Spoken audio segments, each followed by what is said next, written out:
Shri A സമ്പത്ത്, ഇതിപ്പോൾ സുരേഷ് ഗോപിക്കെതിരെ മുൻപും പല കാര്യങ്ങളും വന്നിരുന്നതാണ്. സുരേഷ് ഗോപി തൃശ്ശൂരിൽ നേടിയ വിജയം അത് ഞെട്ടിക്കുന്നതായിരുന്നു. ആ ഞെട്ടലിൽ നിന്ന് ഇതുവരെ UDF-ഉം LDF-ഉം മോചിതരായിട്ടില്ലേ? അതാണോ ഇത്തരത്തിലുള്ള കാര്യങ്ങൾ വീണ്ടും വീണ്ടും ഉന്നയിച്ചുകൊണ്ടിരിക്കുന്നത്? 2 വോട്ടുകൾ, അതായത് ഇരട്ട വോട്ടുകൾ ഉണ്ട്. അതുപോലെ തന്നെ വ്യാജമായിട്ട് വോട്ടുകൾ ചേർത്തിട്ടുണ്ട്, വ്യാജ മേൽവിലാസത്തിൽ ചേർത്തിട്ടുണ്ട്. ഇതൊക്കെ തെരഞ്ഞെടുപ്പ് നടക്കുന്നതിന് മുൻപ് തന്നെ ഈ ആരോപണം വന്നിട്ടുള്ളതാണ്. അന്ന് വോട്ടർ പട്ടിക പ്രസിദ്ധീകരിച്ച സമയത്ത് തന്നെ ഉണ്ടായതാണ്. പരാതികളും വന്നിട്ടുള്ളതാണ്. ഇത് തൃശ്ശൂരിൽ മാത്രമല്ല, സംസ്ഥാനത്തിന്റെ ഒട്ടുമിക്ക മണ്ഡലങ്ങളിലും ഇത് വന്നിട്ടുള്ളതാണ്. ഇപ്പോൾ സുരേഷ് ഗോപിയെ തെരഞ്ഞെടുപ്പിച്ച് ടാർഗറ്റ് ചെയ്ത് 64,000 വോട്ടിന്റെ വിജയത്തിളക്കം കുറയ്ക്കുകയാണോ നിങ്ങൾ ചെയ്യുന്നത്? ഇതിൽ എന്താണ് നിങ്ങൾ ഉദ്ദേശിക്കുന്നത്? ഏത് ലക്ഷ്യം നേടാൻ പറ്റുമെന്നാണ്?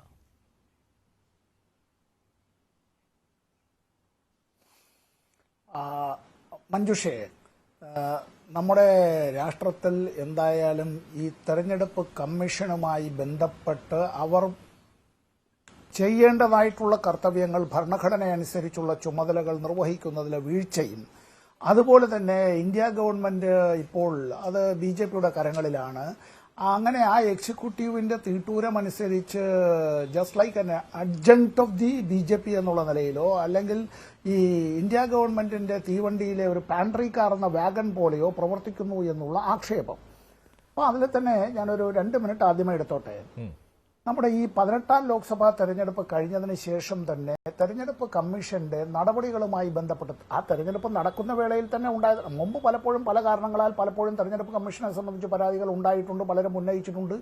എന്നാൽ ഈ സ്വതന്ത്ര ഇന്ത്യയുടെ ചരിത്രത്തിൽ ആദ്യമായി, ഇന്ത്യ റിപ്പബ്ലിക് ആയതിനു ശേഷവും തെരഞ്ഞെടുപ്പ് കമ്മീഷൻ രൂപീകരിക്കപ്പെട്ടതിന് ശേഷവും ആദ്യമായി ഇത്തരത്തിൽ വ്യാപകമായ പരാതികൾ ഉണ്ടാവുകയാണ്. ആ തെരഞ്ഞെടുപ്പ് കമ്മീഷൻ ഭരണഘടനാദത്തമായ അധികാരങ്ങൾ ആണ് ഉപയോഗിക്കേണ്ടത്. ഇന്ത്യയുടെ ഭരണഘടനയിലെ പാർട്ട് 15 ഭാഗം 15-ലാണ് ഇന്ത്യയിലെ തെരഞ്ഞെടുപ്പ് കമ്മീഷനെ സംബന്ധിച്ച് പ്രതിപാദിക്കുന്നത്. എങ്ങനെയാണ് നിയമനം, എങ്ങനെയാണ് നീക്കം ചെയ്യൽ, അവരുടെ ചുമതലകൾ എന്തൊക്കെയാണ്, അവരുടെ ഉത്തരവാദിത്തങ്ങൾ എന്തൊക്കെയാണ്, ഇക്കാര്യങ്ങൾ പിന്നീട് നമ്മുടെ ജനപ്രാതിനിധ്യ നിയമത്തിലും അതുമായി ബന്ധപ്പെട്ട ചട്ടങ്ങളിലും പ്രതിപാദിക്കുന്നതനുസരിച്ച് കാര്യങ്ങൾ നടക്കണം. അതിൽ ആർക്കും ഒരു തർക്കം ഉണ്ടാവാൻ സാധ്യതയില്ല. ഇക്കാര്യത്തെ സംബന്ധിച്ചുള്ളതിൽ നമ്മുടെ തെരഞ്ഞെടുപ്പ് കമ്മീഷൻ ഒരു കോടതിയല്ല എന്നുള്ളത് മനസ്സിലാക്കണം. ഇപ്പം നടന്നുകൊണ്ടിരിക്കുന്നതായിട്ടുള്ള കാര്യം എന്നുള്ളത്, തെരഞ്ഞെടുപ്പ് കമ്മീഷൻ ഈ കഴിഞ്ഞ 18ാം ലോക്സഭാ തെരഞ്ഞെടുപ്പ് പല ഘട്ടങ്ങളായി നടത്തിയപ്പോൾ BJP-യുടെ നേതാക്കൾ, വിശിഷ്യ ഇന്ത്യയുടെ പ്രധാനമന്ത്രി നടത്തിയതായിട്ടുള്ള വംശീയ വെറി വമിപ്പിക്കുന്നതായിട്ടുള്ള വിദ്വേഷ പ്രസംഗങ്ങൾ, അതിനെ സംബന്ധിച്ച് പ്രതിപക്ഷ പാർട്ടികൾ പലതവണ ചൂണ്ടിക്കാട്ടിയിട്ടും അതിന് സമയോചിതമായ ഇടപെടലുകൾ ഉണ്ടായില്ല. യജമാനന്റെ മുൻപിൽ പഞ്ചപുച്ഛമടക്കി നിൽക്കുന്ന ഒരു കാവൽ നായ ഇതിനേക്കാൾ മെച്ചമാണ് എന്ന് പറയുന്നതിൽ എന്നോട് ദയവായി ക്ഷമിക്കണം. തെരഞ്ഞെടുപ്പ് കഴിഞ്ഞു. 2025 ആണ്ട് മെയ് മാസം 10-ാം തീയതി CPIM-ന്റെ ജനറൽ സെക്രട്ടറി ആയിട്ടുള്ള സഖാവ് MA ബേബിയും പോളിറ്റ് ബ്യൂറോ അംഗമായിട്ടുള്ള സഖാവ് നിലോൽപൽ ബാസുവും CPIM-ന്റെ ഒരു വിശദമായ നിവേദനം തെരഞ്ഞെടുപ്പുമായി ബന്ധപ്പെട്ടും തെരഞ്ഞെടുപ്പ് പ്രക്രിയയുമായി ബന്ധപ്പെട്ടും തെരഞ്ഞെടുപ്പിൽ പണത്തിന്റെ സ്വാധീനത്തെ സംബന്ധിച്ചും തെരഞ്ഞെടുപ്പിൽ അത് സമൂലമായ പരിഷ്കരണം ആവശ്യപ്പെട്ടുകൊണ്ടും അങ്ങനെ നൽകിയതായ ഒരു നിവേദനമുണ്ട്. മഞ്ജുഷ് ഒന്ന് അന്വേഷിച്ച് നോക്കണം. ശ്രീ സേനാപതി വേണുവിനൊക്കെ നന്നായിട്ട് അറിയുമായിരിക്കും ഇക്കാര്യത്തെ സംബന്ധിച്ച്. നാളിതുവരെ CPIM-ന് ഒരു മറുപടി പോലും തെരഞ്ഞെടുപ്പ് കമ്മീഷൻ നൽകിയിട്ടില്ല. ഇവിടെ നമ്മുടെ തൃശ്ശൂരിൽ നടന്നിട്ടുള്ള കാര്യങ്ങളെ സംബന്ധിച്ച് BJP-യുടെ നേതാക്കൾ തന്നെ പറയുന്ന വാക്കുകൾ നമ്മളൊന്ന് കേട്ടാൽ അതിൽ നിന്ന് മനസ്സിലാകും. അച്ഛൻ പത്തായത്തിലുമില്ല എന്ന് വീടിന് ചുറ്റും വിളിച്ചു പറഞ്ഞുകൊണ്ട് നടക്കുന്ന കുട്ടിയുടെ നിഷ്കളങ്കതയാണ് എങ്കിൽ, ഇവിടെ ഈ കോഴിയെ രക്ഷിക്കുന്ന കുറുക്കൻ എന്നതുപോലെ, ആട്ടിൻകുട്ടികളെ രക്ഷിക്കുന്നതായിട്ടുള്ള ചെന്നായിനെ പോലെ, കന്യകയെ പെൺകുട്ടിയെ രക്ഷിക്കാൻ ഇറങ്ങുന്ന വിടനെ പോലെ BJP നേതാക്കളുടെ പ്രസ്താവനയെ വായിച്ചാൽ മതി. കുറച്ചല്ലേ അത്തരത്തിൽ വോട്ട് ചേർക്കലും കള്ളവോട്ടും എല്ലാം നടന്നിട്ടുള്ളൂ. അതുകൊണ്ട് ഈ ഭൂരിപക്ഷം വലുതല്ലേ എന്നുള്ളതാണ് ഒരു ചോദ്യം. നമ്മളെല്ലാം ഭക്ഷണം കഴിക്കുമ്പോഴേക്ക് വലിയ അണ്ടാവിൽ അത്തരത്തിൽ പാൽപ്പായസം തയ്യാറാക്കിയിട്ട് അതിൽ ലേശമല്ലേ കൊടുമിഷം ചേർത്തിട്ടുള്ളൂ എന്ന് ചോദിക്കുന്നത് പോലെ അത്തരത്തിലാണ് അവരുടേതായിട്ടുള്ള ഈ പ്രസ്താവനകൾ പുറത്തു വന്നിട്ടുള്ളത്. അല്ല, ഇതിപ്പോ ഞാൻ പറയട്ടെ, ഇത് പലതരത്തിലുള്ള കാര്യങ്ങൾ നമുക്ക് എല്ലാവർക്കും അറിയാവുന്നതാണ്. വോട്ടർ പട്ടിക ഒരു തവണയും അത് കൃത്യമായിരിക്കുകയില്ല. അതിൽ പല തെറ്റുകളും കടന്നുകൂടാറുണ്ട്. എല്ലാ മണ്ഡലങ്ങളിലും ഇത് ഉണ്ടാകാറുണ്ട്. ഇപ്പോൾ പലരുടെയും പേരുകൾ ഒരു മണ്ഡലത്തിലും ഉണ്ടാകും, മറ്റൊരു മണ്ഡലത്തിലും ഉണ്ടാകും. അതിൽ ഇത് ഒരു സ്ഥലത്തേക്ക് മാറി വന്നു കഴിഞ്ഞാൽ ആ മണ്ഡലത്തിൽ പെട്ട ബൂത്തിൽ വോട്ട് ചേർക്കുന്നു. അതേ സമയത്ത് മറ്റൊരു മണ്ഡലത്തിൽ അത് അതേപടി നിൽക്കുകയും ചെയ്യും. ഇതൊക്കെ ഒരുപാട് കണ്ടിട്ടുള്ളതാണ്. അത് വേണമെങ്കിൽ ആരുടെ വേണമെങ്കിലും കാര്യത്തിൽ ആരോപിക്കാം. അതിപ്പോൾ കോൺഗ്രസ്സുകാർ ചേർത്തതാണോ, CPM-കാർ ചേർത്തതാണോ, BJP-ക്കാർ ചേർത്തതാണോ, ഇങ്ങനെയൊക്കെയുള്ള തർക്കം വരാം. കോൺഗ്രസ് നേതാക്കൾക്കും BJP നേതാക്കൾക്കും CPM നേതാക്കൾക്കും ഒക്കെ ഇങ്ങനെ ഇരട്ട വോട്ടുണ്ട് എന്ന് വെച്ചാൽ അവരെല്ലാം പോയി 2 മണ്ഡലത്തിൽ വോട്ട് ചെയ്യുന്നു എന്നതല്ല. ഉദാഹരണത്തിന് താങ്കളുടെ ആറ്റിങ്ങലിൽ തന്നെ ഉദാഹരണമാണല്ലോ. അവിടെ അടൂർ പ്രകാശ് അന്ന് ഒരു ടീമിനെ വെച്ച് തന്നെ ഈ ഇരട്ട വോട്ടുകൾ കണ്ടെത്തിയില്ലായിരുന്നുവെങ്കിൽ അന്ന് UDF തോറ്റുപോയതിനെ താങ്കൾക്ക് തുടർച്ചയായി അടുത്ത വിജയം കൂടി കിട്ടിയേനെ എന്നുള്ള ഒരു വലിയ ആരോപണം ഉണ്ടായിരുന്നു. അതിൽ അന്ന് കണ്ടെത്തിയത് പല ഞെട്ടിക്കുന്ന വിവരങ്ങളുമായിരുന്നു. CPM-ന്റെ ഒരു വലിയ നേതാവിന്റെ സഹോദരിക്ക് 3 ബൂത്തുകളിൽ വോട്ടുണ്ടായിരുന്നു എന്നൊക്കെയായിരുന്നു അടൂർ പ്രകാശ് അന്ന് പറഞ്ഞിരുന്നത്. ഒരു വലിയ ടീമിനെ എന്ന് പറയുമ്പോൾ ഈ സാങ്കേതിക വൈദഗ്ധ്യമുള്ള ഒരു ടീമിനെ വെച്ചാണ് അടൂർ പ്രകാശ് അന്ന് ഇത്തരത്തിലൊരു പരിശോധന നടത്തിയതും അതിൽ നിന്ന് കുറേയേറെ വോട്ടുകൾ നീക്കം ചെയ്തതും. അടൂർ പ്രകാശ് ഇപ്പോഴും പറയുന്നു ആറ്റിങ്ങലിൽ അന്ന് താൻ ചൂണ്ടിക്കാണിച്ച വോട്ടുകളിൽ പലതും ഇപ്പോഴും അവിടെ തന്നെയുണ്ട്, ഇലക്ഷൻ കമ്മീഷൻ അതിന് തയ്യാറായിട്ടില്ല എന്ന്. അപ്പോൾ ആരെ സഹായിക്കുന്നതിന് വേണ്ടിയായിരുന്നു അത്? ഇലക്ഷൻ കമ്മീഷൻ CPM-നെ സഹായിക്കുകയാണോ അവിടെ?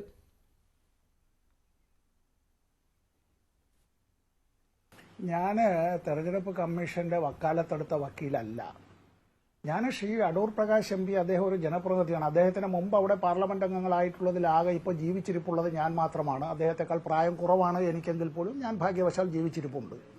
ഞങ്ങൾക്ക് മുന്നേ 1ാം ലോക്സഭാ തെരഞ്ഞെടുപ്പ് മുതൽ ഇങ്ങോട്ട് 18 ലോക്സഭാ തെരഞ്ഞെടുപ്പുകൾ അദ്ദേഹം വിജയിച്ചത് ഉൾപ്പെടെയുള്ളത് വന്നിട്ടുള്ളതിൽ 11 എണ്ണത്തിൽ കമ്മ്യൂണിസ്റ്റ് പാർട്ടിയുടെ, ഇടതുപക്ഷ ജനാധിപത്യ മുന്നണിയുടെ പിന്നീട് അവരുടെ സ്ഥാനാർത്ഥികൾ വിജയിക്കും. അതിൽ ഒരാൾ മാത്രമാണ് ഞാൻ.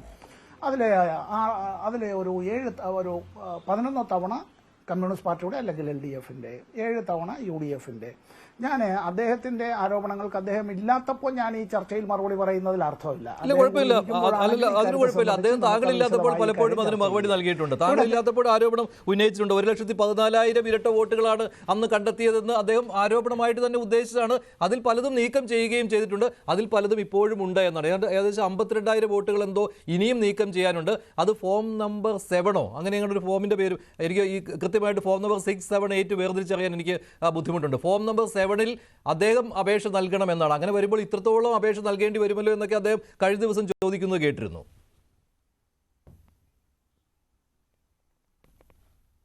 നമ്മുടെ ഈ തെരഞ്ഞെടുപ്പിൽ ഒരാൾ വിജയിച്ചു എന്നുള്ളത് കൊണ്ട് അദ്ദേഹം പറയുന്ന എല്ലാ കാര്യങ്ങളും പരിപൂർണമായി സത്യമാണ് എന്നും, തെരഞ്ഞെടുപ്പിൽ ഏതെങ്കിലും ഒരു സ്ഥാനാർത്ഥി പരാജയപ്പെട്ടതുകൊണ്ട് ആ പരാജയപ്പെട്ടയാൾ പറയുന്നത് എല്ലാം തന്നെ മുഖവിലേക്ക് എടുക്കേണ്ടതില്ല എന്നുമുള്ള നിലയിലേക്ക് തെരഞ്ഞെടുപ്പ് കമ്മീഷനെ പോലെ നമ്മൾ പെരുമാറരുത്. തെരഞ്ഞെടുപ്പ് കമ്മീഷൻ ഇപ്പോൾ എന്താണെന്ന് പറഞ്ഞാൽ dancing to the tune of the political bosses എന്നുള്ള നിലയിലാണ്. ഞാൻ മുമ്പ് പ്രതിനിധാനം ചെയ്ത മണ്ഡലത്തിലെ നിലവിലുള്ള പ്രതിനിധി അദ്ദേഹം പറഞ്ഞിട്ടുള്ള കാര്യങ്ങൾക്കെല്ലാം മറുപടി പറയാൻ എനിക്കിപ്പോൾ സമയമില്ലല്ലോ. എനിക്ക് ആകെ ഒരു 15 മിനിറ്റല്ലേ നിങ്ങൾ തരൂ. തൃശ്ശൂരിൽ എന്താ നടന്നത്? തൃശ്ശൂരിൽ ഒരു ബൂത്തിൽ മാത്രം, ഇവിടെ കേരളത്തിൽ ഈ പലയിടത്തും ഈ പറയുന്ന പോലെ ഇരട്ട വോട്ടുണ്ടായി അല്ലെങ്കിൽ 3 വോട്ടോ. ഞാനിപ്പോൾ ആരുടെയെങ്കിലും അവരുടേതായ വാഹനത്തിന് രജിസ്ട്രേഷൻ വേണ്ടി പോണ്ടിച്ചേരിയിലാണ് താമസം എന്നുള്ള നിലയിലേക്കോ, അല്ല ഇനി വോട്ടർ അവിടെയാണ് എന്നോ, അതല്ല നഗരസഭയിലെ വോട്ട് എന്നുള്ളത് തിരുവനന്തപുരത്താണ് എന്നോ, പാർലമെന്റ് തെരഞ്ഞെടുപ്പിന് വേണ്ടി മാത്രം തൃശ്ശൂരിലേക്ക് എന്നോ, അതിനി തന്നോടൊപ്പമുള്ളവരെല്ലാം അത്തരത്തിൽ ചേർത്തു എന്നോ, അത്തരത്തിലുള്ള കാര്യങ്ങളിലേക്കൊന്നും കടക്കാനായി നമ്മളിപ്പോൾ ഒരു കോടതിയല്ല ഈ ഒരു കാര്യത്തെ സംബന്ധിച്ച്. ഒരു ഫ്ളാറ്റിലേക്ക് പ്രവേശനം എന്നുള്ളത് വളരെ ബുദ്ധിമുട്ടാണ് എന്നുള്ളതിനെ സംബന്ധിച്ച് മഞ്ജുഷിനും നമ്മുടെ ഈ ചർച്ച കേൾക്കുന്നവർക്കും എല്ലാം അറിയാമല്ലോ.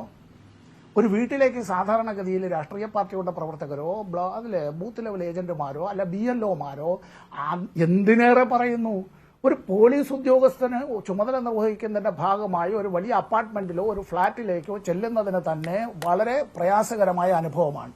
തൊട്ടടുത്തതായ മുറിയിൽ, ഫ്ളാറ്റിന്റെ തൊട്ടടുത്തതായിട്ടുള്ള മുറിയിൽ, അപ്പാർട്ട്മെന്റിൽ വളരെ പ്രഗത്ഭനായ ഒരു ഡോക്ടർ മരിച്ചു കിടന്ന് 3 ദിവസം കഴിഞ്ഞിട്ടാണ് ഈ തിരുവനന്തപുരത്ത് പോലും അറിഞ്ഞത്. ഇവിടെ ഈ ഒരു വീട്ടമ്മ പറയുകയാണ്, ഇവിടെ 10 പേരെ ചേർത്തതായി പറയുന്നു, ആരെന്ന് എനിക്കറിയില്ല, ഞാൻ തെരഞ്ഞെടുപ്പ് കമ്മീഷന് പരാതി കൊടുത്തു, തെരഞ്ഞെടുപ്പ് കമ്മീഷൻ പരിശോധിച്ചിട്ടില്ല, എനിക്കൊരു മറുപടിയില്ല. LDF-ന്റെ ഒരു ബൂത്തില് 53 കള്ളവോട്ടിനെ സംബന്ധിച്ചുള്ള പരാതി LDF-ന്റെ തെരഞ്ഞെടുപ്പ് ചുമതലക്കാര് തെരഞ്ഞെടുപ്പ് കമ്മീഷന് നൽകുകയാണ്. തെരഞ്ഞെടുപ്പ് കമ്മീഷൻ കള്ളവോട്ട് എന്നതിനെ വ്യത്യാസമുണ്ടല്ലോ. കള്ളവോട്ട് എന്ന് പറയുമ്പോൾ വോട്ട് ചെയ്യുന്നതാണല്ലോ. അത് കള്ളവോട്ട് ചെയ്തിട്ടില്ല. ഇത് ഒരു വ്യാജ വോട്ട് അല്ലേ? 2 സ്ഥലത്ത് വോട്ടർ പട്ടികയിൽ ഇടം നേടിയിരിക്കുന്നു. അത് വ്യാജ വോട്ട് എന്നാണല്ലോ. ഒരു സ്ഥലത്തേ ചെയ്തിട്ടുണ്ടാവുകയുള്ളൂ. അത് തൃശ്ശൂരിലായിരിക്കും അല്ലേ? അങ്ങനെയല്ലേ ഉദ്ദേശിക്കുന്നത്? അല്ലല്ല നമ്മൾ അങ്ങനെ ഞാനത് ആ റിപ്പോർട്ട് തന്നെ ഇങ്ങനെയാണ്. തൃശൂർ ലോക്സഭാ തെരഞ്ഞെടുപ്പിൽ നടന്നത് വ്യാപക വോട്ട് ക്രമക്കേടെന്നുള്ള റിപ്പോർട്ടിൽ പറയുകയാണ്, പൂങ്കുന്നം ഹരിഷി സ്കൂൾ 30-ാം നമ്പർ ബൂത്തിൽ മാത്രം തെരഞ്ഞെടുപ്പിന് മുന്നോടിയായി ചേർത്തത് 53 കള്ളവോട്ട്. ഈ വോട്ടുകൾ ചെയ്തിട്ടുണ്ടോ ഇല്ല എന്നുള്ളതിനെ സംബന്ധിച്ച് തെരഞ്ഞെടുപ്പ് കമ്മീഷൻ കൂടി പരിശോധിക്കേണ്ടതായിട്ടുണ്ട്. ഇനി വേറൊരു കാര്യം, ഈ വോട്ടുകൾ ഇത്തരത്തിൽ ഇപ്പോൾ BJP നേതാക്കൾ വേണമെങ്കിൽ പറയും ഇങ്ങനെ ഈ നിങ്ങൾ എത്ര ചേർത്തു എന്ന് പറഞ്ഞാലും ഈ ഭൂരിപക്ഷത്തെ അങ്ങനെയാണെങ്കിൽ അത് മറികടക്കാൻ കഴിയുമോ എന്നുള്ളത്. ചെയ്യുന്നതായിട്ടുള്ള കുറ്റം തെറ്റ് എന്നുള്ളതല്ല, ജനപ്രാതിനിധ്യ നിയമം അനുസരിച്ച് അത് കുറ്റമാണ്, തെരഞ്ഞെടുപ്പ് ചട്ടങ്ങളുടെ ലംഘനമാണ്, ഇന്ത്യൻ ശിക്ഷാ നിയമം അനുസരിച്ച് ശിക്ഷാർഹമായിട്ടുള്ള ഒരു കാര്യമാണ്. അതുകൊണ്ട് എല്ലാ വിധത്തിലുള്ള ഇത്തരത്തിലുള്ള പ്രവൃത്തികളും ഏത് വിധത്തിലും ഞങ്ങൾക്ക് രണ്ട് ഐഡന്റിറ്റി കാർഡ് കയ്യിൽ വെക്കുന്നത് തെറ്റാണ്, രണ്ട് ഐഡന്റിറ്റി കാർഡ് കയ്യിൽ വെക്കുന്നത് തെറ്റാണ്, രണ്ടിടത്ത് പേര് ചേർക്കുന്നത് ശരിയാണ്, ഒരിടത്ത് നിന്ന് പേര് നീക്കം ചെയ്യാതെ മറ്റൊരിടത്ത് ചേർക്കുന്നതും ഇതെല്ലാം ക്രിമിനൽ കുറ്റത്തിന്റെ പരിധിയിൽ വരുന്നതാണ്. അങ്ങനെയെങ്കിൽ ഈ ഭൂരിപക്ഷത്തിന്റെ കാര്യം പറയുകയാണെങ്കിൽ 2019 അല്ലല്ല, ഭൂരിപക്ഷത്തിന്റെ കാര്യം പറയുകയാണെങ്കിൽ 38,000 വോട്ടിനാണ് 2019 അടൂർ പ്രകാശ് താങ്കളെ തോൽപ്പിച്ചത്. അവിടെ അന്ന് അടൂർ പ്രകാശ് കണ്ടെത്തിയത്, അദ്ദേഹം ഒരു വിദഗ്ധ സംഘത്തെ ഉപയോഗിച്ച് കണ്ടെത്തിയത് 1,14,000 ഇത്തരത്തിലുള്ള ഇരട്ട വോട്ടുകളാണ്. അപ്പോൾ അത് പോൾ ചെയ്തിരുന്നുവെങ്കിലോ, അത് മാത്രമല്ല അത് നീക്കം ചെയ്തില്ല അന്ന് തെരഞ്ഞെടുപ്പ് കമ്മീഷൻ, കാരണം തെരഞ്ഞെടുപ്പ് പ്രവർത്തനങ്ങൾ തുടങ്ങിക്കഴിഞ്ഞു, അതുകൊണ്ട് അന്ന് നീക്കം ചെയ്തില്ല 2019. പക്ഷേ അവിടെ കാത്തിരുന്നു ഈ പറയുന്ന ആളുകൾ വോട്ട് ചെയ്യാൻ എത്തുമോ ഇല്ലയോ എന്ന്. 52,000 പേർ വോട്ട് ചെയ്യാൻ എത്തിയില്ല, പേടി കാരണം. രണ്ടിടത്ത് വോട്ട് ചെയ്ത് പിടിക്കപ്പെടുമോ എന്നുള്ള പേടി കാരണം എത്തിയില്ല. അങ്ങനെയല്ലായിരുന്നുവെങ്കിൽ അതാണ് അടൂർ പ്രകാശ് ഇപ്പോഴും ചോദിക്കുന്നത്. അപ്പോൾ തൃശ്ശൂരിൽ ഇത് സംഭവിച്ചിട്ടുണ്ടെങ്കിൽ അതിനേക്കാൾ വലിയ വ്യാപ്തിയിൽ ആറ്റിങ്ങലിൽ സംഭവിച്ചിട്ടുണ്ട്. അവിടെയും ക്രിമിനൽ കുറ്റത്തിന്റെ പരിധിയിലേക്ക് പല ആളുകളും വരും.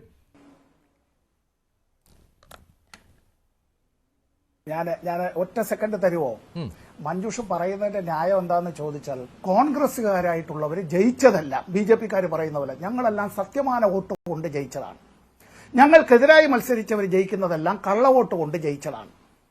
ഈ ഒരു മണ്ഡലത്തിന്റെ കാര്യം, ആറ്റിങ്ങലിന്റെ കാര്യത്തെ സംബന്ധിച്ച് പറഞ്ഞാൽ ആറ്റിങ്ങലുകാരെല്ലാം കള്ളന്മാരാണെന്ന് അടച്ചാക്ഷേപിക്കുന്നത് പോലെയാണ് അദ്ദേഹത്തിന്റെ ഈ ആരോപണം. ഈ പറയുന്നതായിട്ടുള്ള വോട്ട് ചേർത്തിട്ടുള്ളതെല്ലാം തന്നെ അങ്ങനെ LDF-ന്റെ അല്ലെങ്കിൽ CPI-ന്റെ ആളുകളുടേതാണ് എന്നുള്ള നിലയിലാണോ അദ്ദേഹം പറയുന്നത്? എങ്ങനെയാണ് ശ്രീ, ഞാൻ അവിടുത്തെ ഈ വ്യാജ വോട്ടുകൾ ചേർത്തതിനെ അനുകൂലിക്കുകയല്ല. അങ്ങനെയാണെങ്കിൽ ഇത് എല്ലാവർക്കും ഒരേപോലെ ബാധകമാകണം. ആറ്റിങ്ങലും തൃശ്ശൂരും തമ്മിൽ എങ്ങനെ വേർതിരിച്ച് കാണാനാവും? അങ്ങനെയാണെങ്കിൽ ആറ്റിങ്ങലിൽ അതിന്റെ വ്യാപ്തി ഒരേപോലെ ബാധകം. അതെ, ഞാൻ എന്തുകൊണ്ടാണ് ഇത് കൃത്യമായി ഗൂഢാലോചന നടത്തി ആസൂത്രിതമായി BJP-യും RSS-ഉം ചേർത്തത് എന്ന് പറഞ്ഞത്? ഞാൻ ഒരാളുടെ പേര് പറഞ്ഞില്ല. മഞ്ജുഷ, എല്ലാവർക്കും മനസ്സിലാവുമല്ലോ.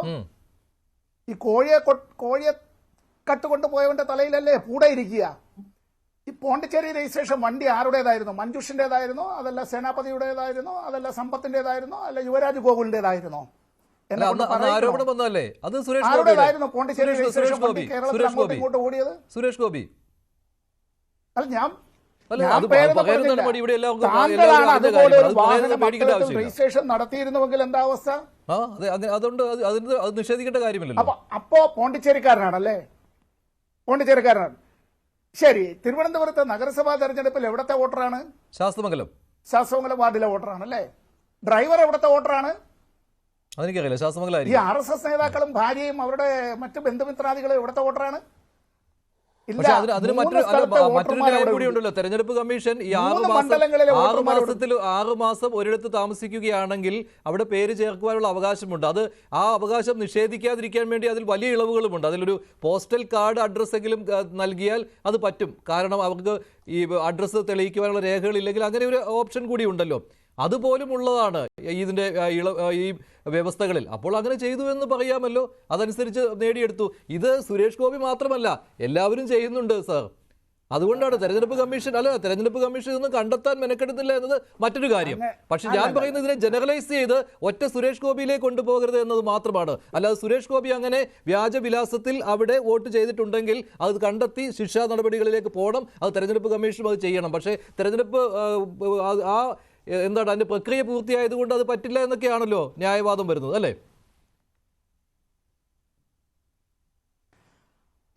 പ്രക്രിയ പൂർത്തിയായതുകൊണ്ട് അങ്ങനെ കഴിയില്ല എന്നുള്ളതിന് ഒറ്റ മിനിറ്റ് എടുത്തോട്ടെ ഒരു കാര്യത്തിൽ. 2004 തെരഞ്ഞെടുപ്പ് മഞ്ജുഷിന് ഓർമ്മയുണ്ടല്ലോ അല്ലേ? അന്ന് മഞ്ജുഷിന് വോട്ടവകാശം ഉണ്ടായിട്ടുണ്ടാവും എന്നാണ് എന്റെ വിശ്വാസം. സമയത്ത് മൂവാറ്റുപുഴ ലോക്സഭ നല്ലത്. അപ്പൊ കുറച്ച് വോട്ടൊക്കെ ചെയ്തല്ലോ. ഇസ്മായിൽ എന്നൊരാളിനെ പറ്റി കേട്ടിട്ടുണ്ടല്ലോ, സഖാവ് ഇസ്മായിൽ. മൂവാറ്റുപുഴ മണ്ഡലത്തിൽ ചുറ്റിക്കാരുവാൾ നക്ഷത്രം അടയാളത്തിൽ മത്സരിച്ച അദ്ദേഹം വെറും 520. മൂവാറ്റുപുഴ ആ മണ്ഡലം പോലും ഇപ്പൊ ഇല്ല. ആ മൂവാറ്റുപുഴ മണ്ഡലത്തിലെ LDF സ്ഥാനാർത്ഥി വെറും 529 വോട്ടിന് തോറ്റു അല്ലേ? തോറ്റില്ലേ? തോറ്റു. ഉം. എതിരായി മത്സരിച്ച ശ്രീ പി സി തോമസ് വർഗീയ ധ്രുവീകരണം ഉണ്ടാക്കുന്നതിന് വേണ്ടിയും അങ്ങനെ സമുദായം പറഞ്ഞ വോട്ട് അഭ്യർത്ഥിച്ചുകൊണ്ടും അദ്ദേഹം നടത്തിയതായിട്ടുള്ള പ്രസ്താവനകളും അഭ്യർത്ഥനകളും UDF അടക്കം പരാതി കൊടുത്തു എന്നാണ് എന്റെ അറിവ്. അതെ അതെ.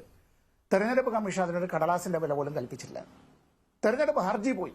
ഇപ്പൊ ഇവരെല്ലാം പറയുന്നത് നിങ്ങൾ തെരഞ്ഞെടുപ്പ് ഹർജി അതിന്റെ കാലം കഴിഞ്ഞില്ലേ, ഇതിന്റെ കാലം കഴിഞ്ഞില്ലേ. തെരഞ്ഞെടുപ്പ് ഹർജിയിൽ കേരള ഹൈക്കോടതി ആ തെരഞ്ഞെടുപ്പ് അസാധുവാക്കി. തെരഞ്ഞെടുപ്പ് അസാധുവാക്കി കഴിഞ്ഞതിന് ശേഷം പിന്നീട് സുപ്രീം കോടതിയിലേക്ക് പി സി തോമസ് അപ്പീൽ പോയി. അവിടെ സുപ്രീം കോടതി ഈ പറയുന്ന കേരള ഹൈക്കോടതിയുടെ വിധി ശരിവെച്ചു, തെരഞ്ഞെടുപ്പ് അസാധു ആണ് എന്ന്.